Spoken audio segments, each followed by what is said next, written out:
Yo, today we got why it sucked to be a pirate. And I ain't gonna lie, bro. I was a pirate, bro. Know who I'll be a pirate?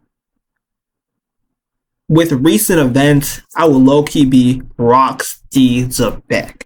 I ain't gonna lie, bro. Luffy's cool. Roger's cool. Whitebeard's cool. Blackbeard, you know what I'm saying? Blackbeard's cool. But that's who I'll be. Rox D Zebek. Feel me? Just being the strongest in the world, have all the strongest people on my crew, but I ain't gonna have them like just on some, you know what I'm saying, on some fake loyal stuff, bro. I'm gonna make sure them boys loyal. Let's see. You hang suspended over the Caribbean waves, one hand desperately gripping a fraying rope, the other reaching for nothing but salt-soaked air. The edge of a cutlass kisses your throat, and you can feel every heartbeat pulse against its cold steel.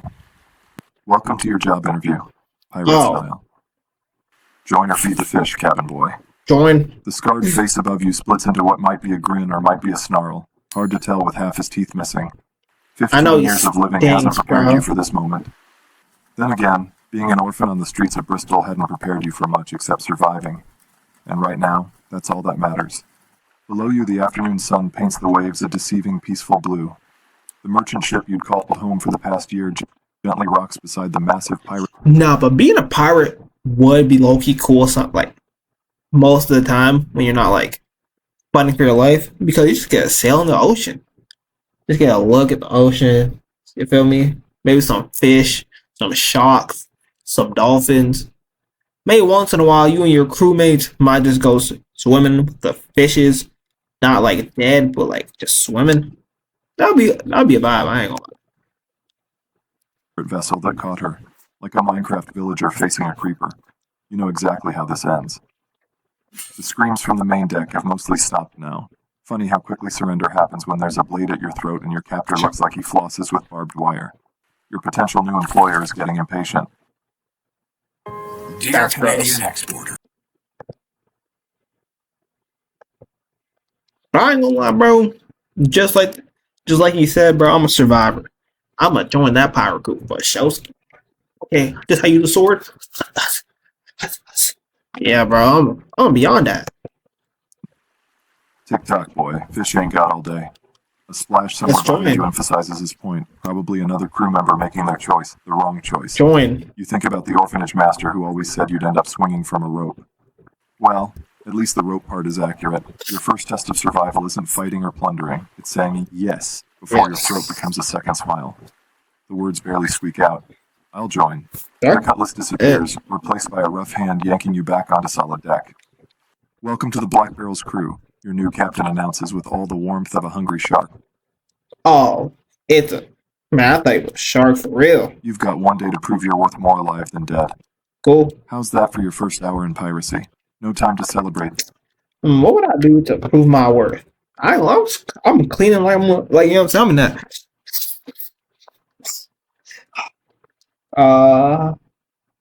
Gather round. And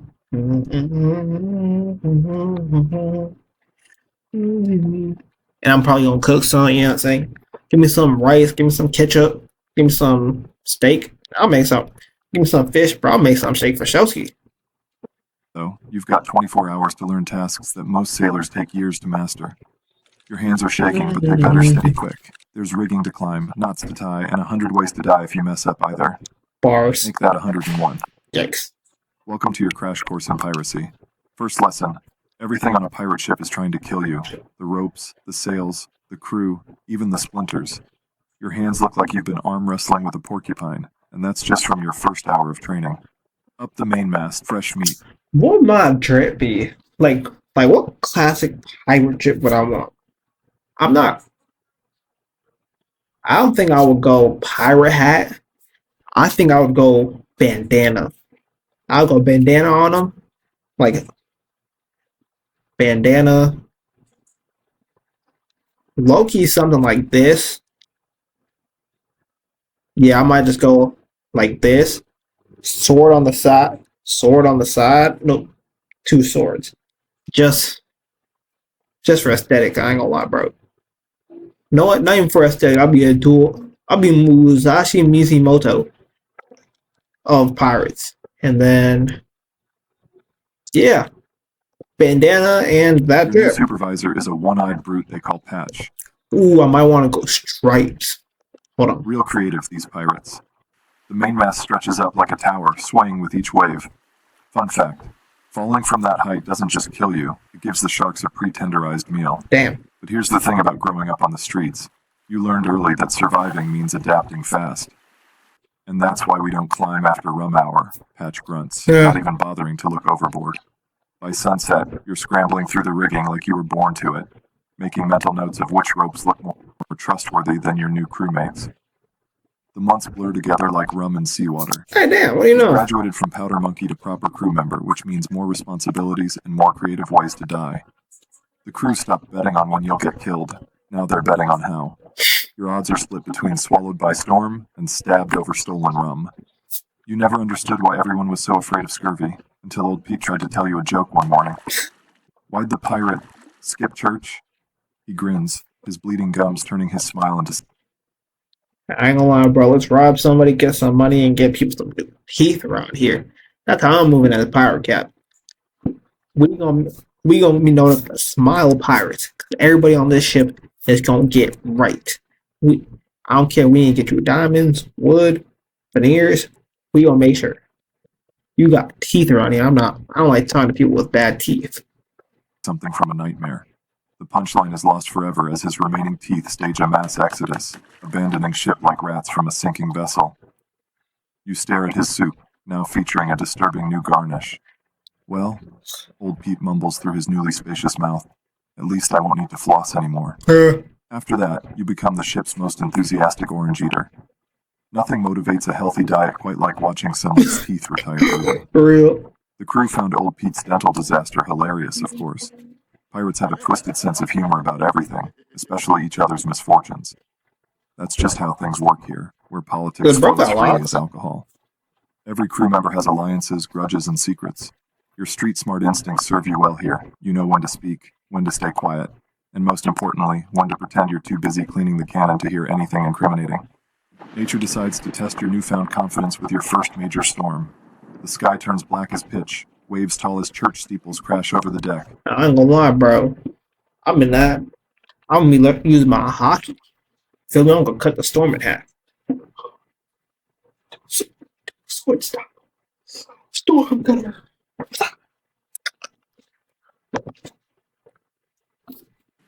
Secure that sail before we capsize.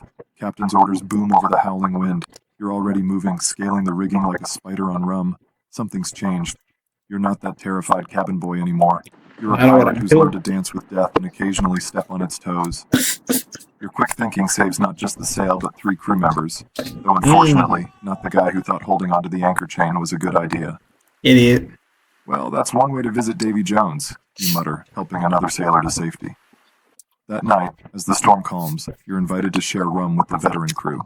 It tastes suspiciously like bilge water, but you've never had a sweeter victory. Your reputation grows with each passing adventure. You're known for being clever, quick with both rope and wit, and surprisingly good at not dying, a valuable skill in this line of work. Well, how many grow up on these streets, bro? You don't learn how to adapt, you know what I'm saying? You move tag in these streets, you know what I'm saying? Like, that's just life, bro. Pirate for life.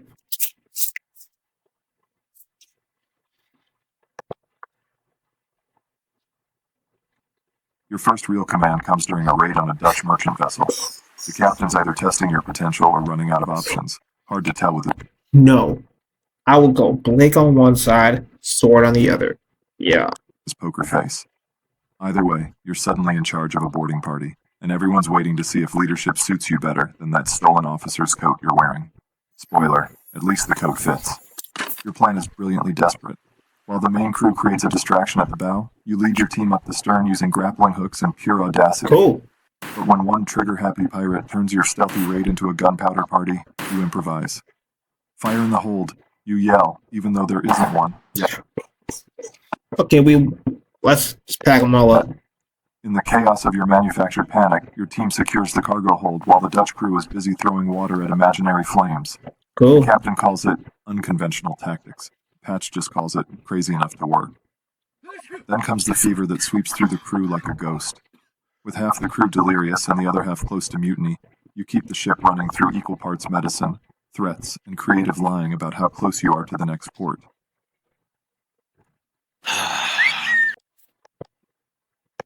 3 days to land, you tell them on Monday. 3 days, you repeat on Wednesday. Still 3 days, you insist on Friday. I'm just straight Turns out lying to geography these is people, flexible bro. when your crew is too feverish to read a map. Life has a funny way of coming full circle, like a compass pointing back to where you started, except this compass actually works. 20 years have passed since you dangled over those Caribbean waves, and now you're watching another merchant crew face the same choice you once did. The fear in their eyes. Join or die. It's the same fear you once wore like a second skin. Join or die. You scoundrels. Their captain's dead. Got brave with a pistol. Braver with his last words. You'll never take my ship, he declared, pulling the trigger with dramatic flair. Turns out checking if your pistol is loaded should come before the dramatic one-liners. His crew, though, they've got that hungry look. The desperate one. The nothing-left-to-lose sparkle that makes veterans like you nervous. But you remember being that scared cabin boy, so you argue for mercy. Give them a chance, you tell your captain. He agrees, probably. If they don't look scared, I don't know. They're gonna try something.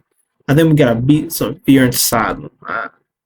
Because you saved his life in that nasty business with the Portuguese last month.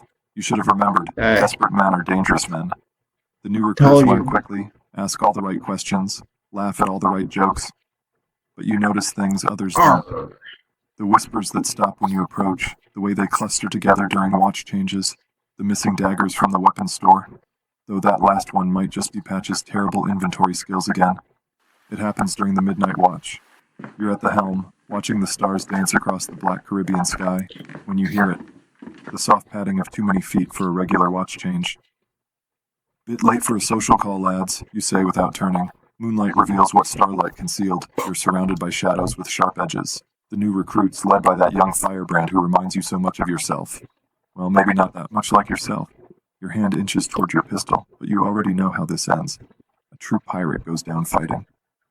Funny, you say as you draw your weapon. This is exactly how I started. You managed to take... I don't lie, bro. They ain't taking me down, bro. Sword on one hand. I'm taking out all their kneecaps. Getting all their heads up one hit. Take 2 of them with you before the rest rush in. You lads might want to work on your gratitude, you quip, and your personal hygiene. As you fall, watching your own blood paint abstract art on the deck, you can't help but laugh at the irony. You survived storms, battles, disease, and 100 other ways to die, only to be done in by the same mercy you once received. Your final thought, as the stars fade to black, is that maybe this is how pirates are supposed to go. Not from a noose or a cannonball, but from failing to spot when history's about to repeat itself. They'll probably tell stories about you in port taverns, the clever pirate who rose from cabin boy to legend, only to die by the same kindness that once saved him. But they'll get it wrong, as they always do, because the real story isn't about how you died, but about how you lived, one day at a time, one survival at a time, one lesson at a time. And in the end, maybe that's all any pirate can have. Yeah, bro, I ain't gonna lie. If I were a pirate, I'd be king of the pirates. I ain't gonna lie, bro. Because if all there is to do I'd be the richest pirate. Because king of the pirates doesn't mean money. Yeah, I'm to be pillaging, treasure hunting, and at this, I don't even drink, bro. But I just get lit with my crew. That does sound lit. I ain't gonna lie. But let me know what you would do as a pirate.